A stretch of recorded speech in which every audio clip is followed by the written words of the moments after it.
The rain had just stopped, leaving the city streets slick and shiny under the dim glow of streetlights. The park was quiet, the kind of quiet that made every sound, like the distant hum of traffic or the rustle of leaves, feel sharper and more present. She leaned against the cold metal railing of the small bridge that crossed a narrow stream, watching the water ripple where the last drops had fallen. The evening air smelled faintly of wet asphalt and grass, earthy and clean, as if the world had been washed anew. She hugged her coat tighter around herself. Not because she was cold, exactly, but because it gave her a small sense of safety. Alone in the park, she felt the world slow down around her, and she needed this quiet moment to think. Footsteps crunched softly on the wet gravel behind her. At first, she thought it was someone else passing through, but then a voice cut through the air. "Hey." She jumped slightly, spinning to face him. Her eyes narrowed for just a second, uncertainty flickering across her face before she recognized him. "Oh, hi," she said, her voice catching slightly, though she tried to hide it. He smiled, a small, genuine smile that didn't try to charm or impress. "Didn't mean to startle you," he said, leaning casually against a nearby tree, hands in the pockets of his jacket. "I just walk here sometimes." "Yeah." She nodded, brushing a strand of wet hair behind her ear. "I don't usually come here either. Just needed a place to think." He studied her for a moment, not prying, just observing.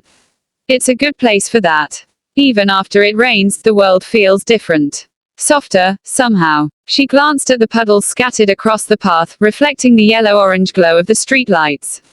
"Yeah," she murmured. "Everything looks alive again, like the rain woke it up." They fell into a quiet rhythm, watching the water drip from branches and listening to the occasional splash of someone's passing shoes in a puddle far away.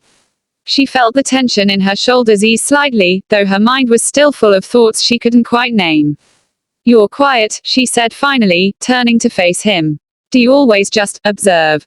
"Most of the time," he said, shrugging lightly. "I like noticing things. The little things everyone else seems to miss. There's something honest about it. It's grounding." She smiled faintly, considering that. "I get that. I like noticing things too, though I don't often take the time." "Maybe that's why we're both here tonight," he said softly. "Trying to slow down enough to see what's really around us." She looked at him then, really looked, at the calm way he held himself, the patience in his eyes. There was something unspoken there, a quiet steadiness that made her feel less alone, even if she hadn't realized she needed it. "I like this," she whispered, almost to herself. "Not the rain, but this. The pause. The way it makes everything else stop for a moment." He nodded, smiling faintly. "Yeah, that's exactly why I come here. Even if nothing happens, it still feels meaningful." She allowed herself to lean against the railing, letting the cool metal steady her. For the first time in hours, maybe days, she felt her chest unclench, the weight of thoughts easing just a little. And in that quiet, rainy park, under the faint glow of the streetlights, the world felt softer, slower, and just a little more open. She realized she wasn't as alone as she had thought. They stayed a while longer, side by side but not too close, sharing a quiet understanding that didn't need words. And as she watched him watch the water, she couldn't help but feel that something about this ordinary evening, wet, quiet, unremarkable to anyone else, might be the start of something quietly significant. The cafe smelled of coffee, cinnamon, and faintly of old books, the kind of smell that felt like home even if you'd never been there before. She slipped inside, shaking off the last droplets of rain from her coat, and glanced around. The room was dimly lit, warm, and quiet, except for the occasional hiss of the espresso machine and the soft murmur of two people at a corner table. He was already there, sitting by the window with his notebook open, scribbling something that looked like a mix of words and diagrams. When he saw her, his eyes lifted, and a small smile curved his lips. She hesitated for just a moment before making her way to him, her heart beating faster than she expected. "Hey," he said, voice gentle. "Glad you made it." "Yeah," she replied, setting her bag on the chair opposite him. She pulled off her damp coat and draped it over the back, trying not to notice the way her fingers lingered on the fabric longer than necessary. "The rain, it took longer than I thought." He nodded knowingly. "It's persistent," he said, flipping the notebook closed and pushing it aside. "But I think the pause is worth it." She studied him for a moment, noticing the quiet intensity in his eyes. There was something about the way he looked at the world, like he wasn't just seeing it, but trying to understand it piece by piece. She found it disarming. I like this place, she said after a while, gesturing around the cafe.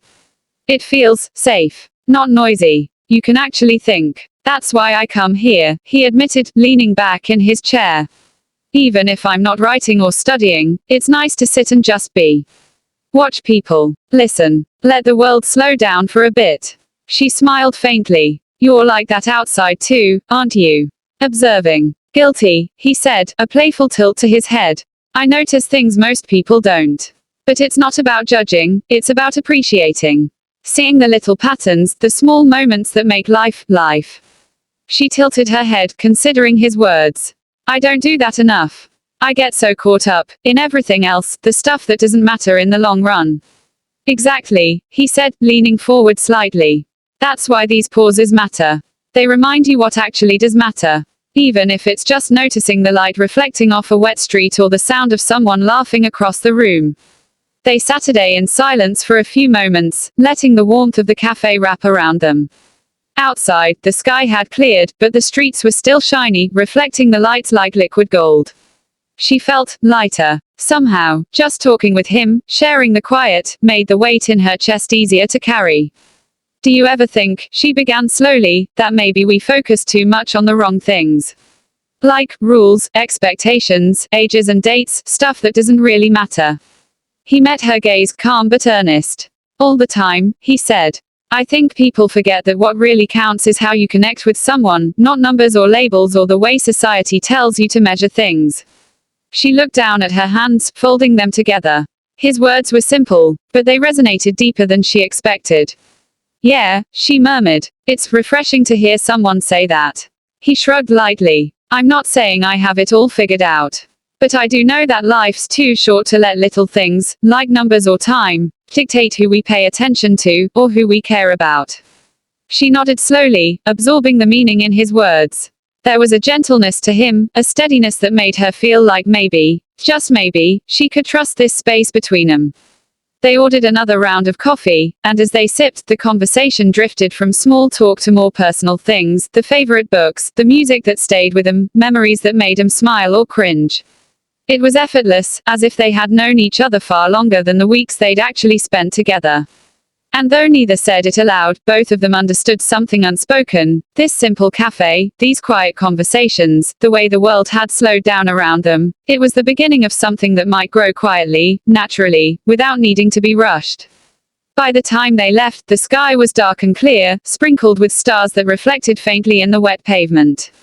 They walked side by side, not touching, but close enough that the warmth of each other's presence was undeniable.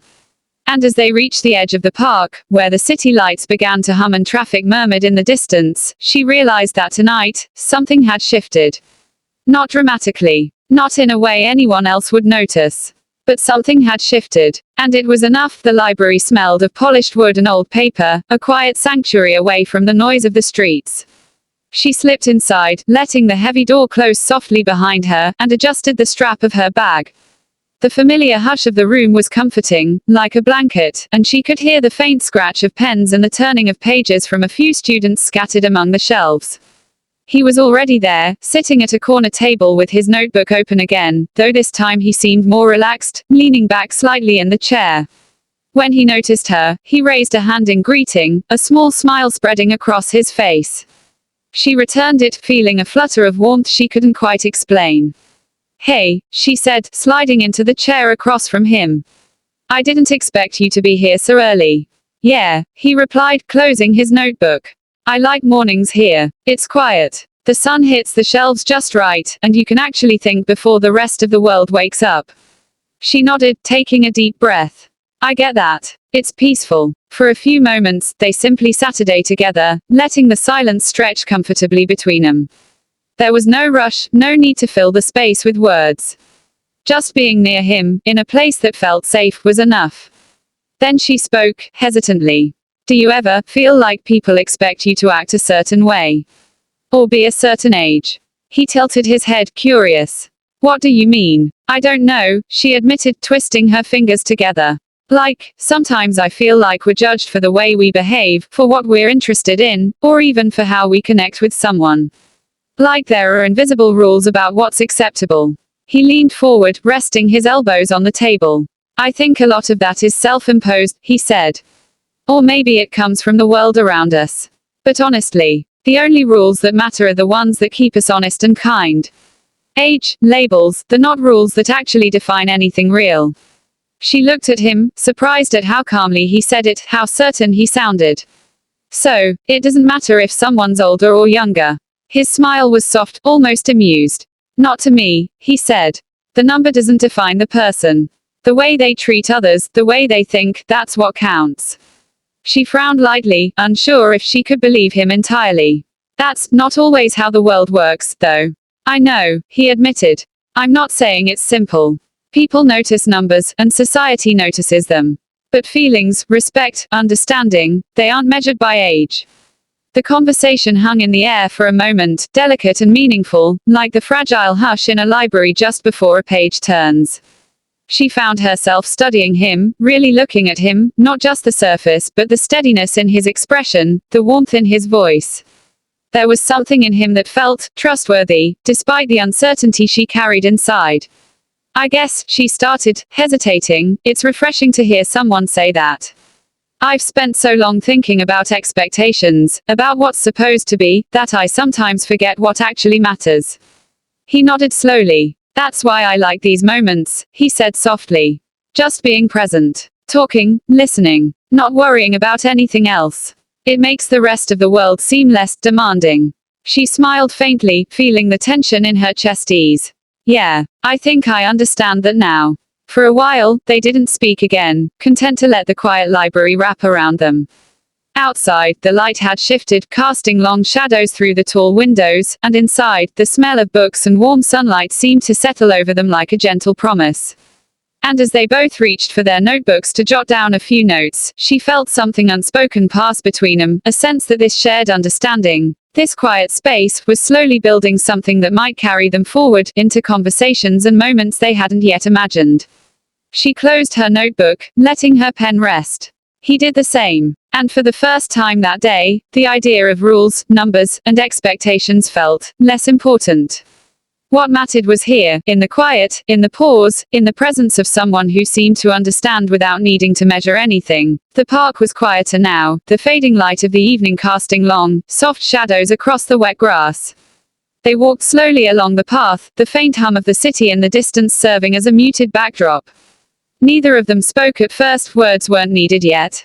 The air was cool, carrying the faint scent of damp earth, and she pulled her jacket tighter around her. Finally, she stopped and turned to face him, a hesitant look in her eyes. You know I'm older than you, she said, her tone careful, almost testing. He looked at her, tilting his head slightly, as though considering the weight of her words. Then he smiled softly, not a teasing smile, but one that felt steady and reassuring. My heart doesn't count years, he replied. She blinked, taken aback. The simplicity of his answer was disarming. That's nice to say, she murmured, her voice quieter now, almost reflective. But it's not that simple, is it? Life has rules, people have expectations, and sometimes, they matter. He shook his head gently, his eyes calm. I know, he said. I'm not pretending it's simple. I'm just saying how I feel. Numbers, ages, they don't change the way I see you, the way I respect you.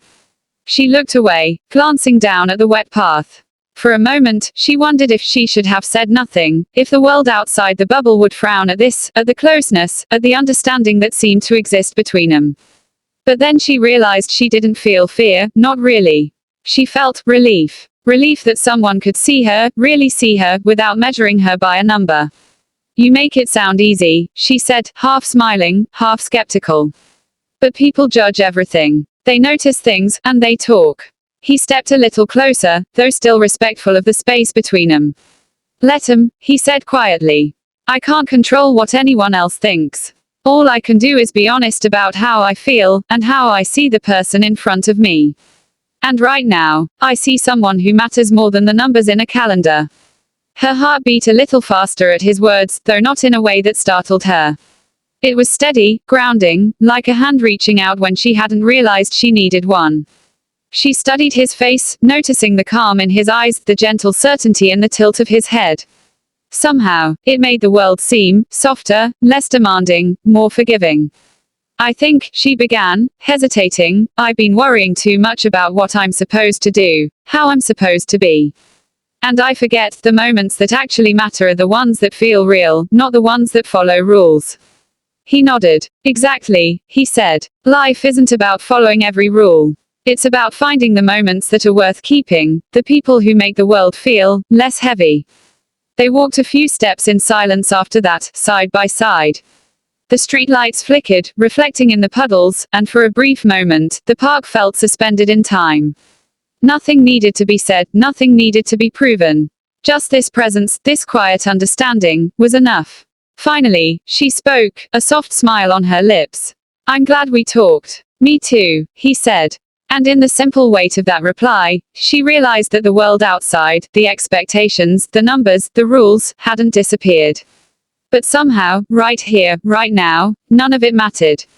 They continued down the path, the evening stretching out before them, carrying with it a quiet promise that connection, honesty, and understanding could outweigh anything the world tried to impose. And for the first time in a long while, she felt light, grounded, and free. If you want, I can help weave all 4 scenes together into a continuous story so that the pacing, tension, and emotional beats flow perfectly from the rainy cafe to the park conversation. It would create a polished short story around 2,000–2,500 words total. Do you want me to do that?